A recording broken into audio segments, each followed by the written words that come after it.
I absolutely think there are multiple ways to solve this state capital quiz, so please do not take the solution that I'm going to show you as somehow being magically the right solution. It's simply the solution I coded offline before I made this video.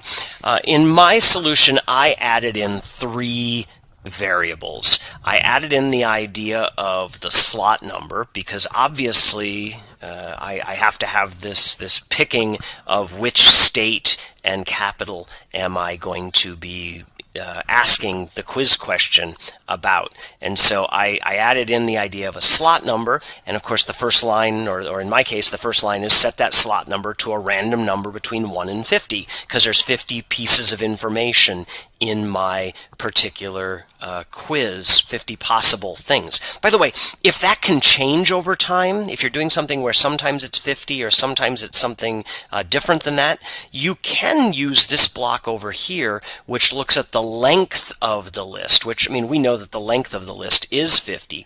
But if that were somehow going to ever change, rather than picking from 1 to 50 and hard code the number, I could just put it from 1 to the length of the capital. And that way, if later on maybe I'm doing the capitals of countries in the world, I might only start out with European countries if I'm going to be a particular centric with that, and then later add in Asian countries and South American countries and so on. And so that might change over time.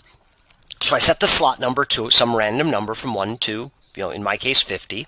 I then wrote down what state was in that slot number. So if I pick slot number 17 and I look up that slot number 17 happens to be, I don't know, Kentucky or something like that, then write down that slot number 17 is Kentucky.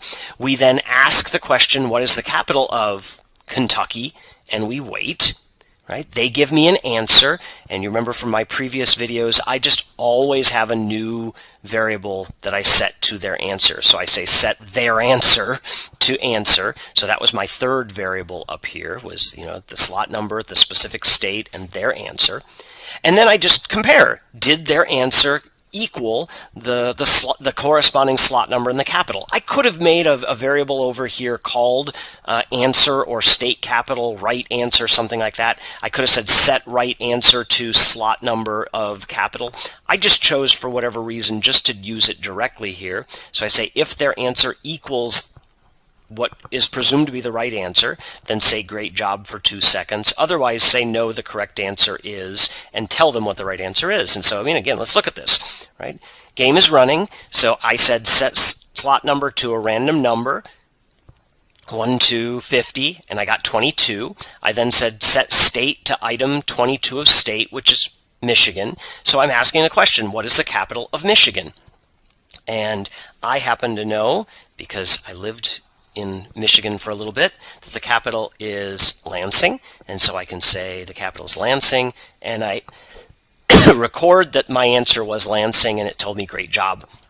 Let me run this again. What's the capital of Rhode Island? I'm a Midwestern boy. I'm not really very up on Rhode Island, so I'm going to be silly here and say when all else fails, you always guess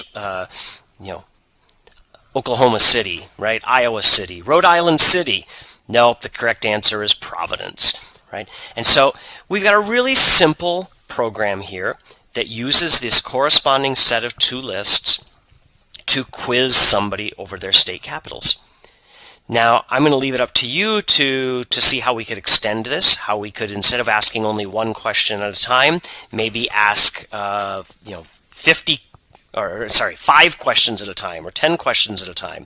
We could keep score. It gets more complicated the more we add into this, because it is possible, if you ask 5 times and you're picking a random number each of the 5 times, you might in fact get Rhode Island as both the first and the fourth state that you ask about. It gets much more complicated to try to do full randomization without repeats. I'm not going to teach you that in this course at all, although if you ask nicely offline, I can show you some code that would allow you to do that.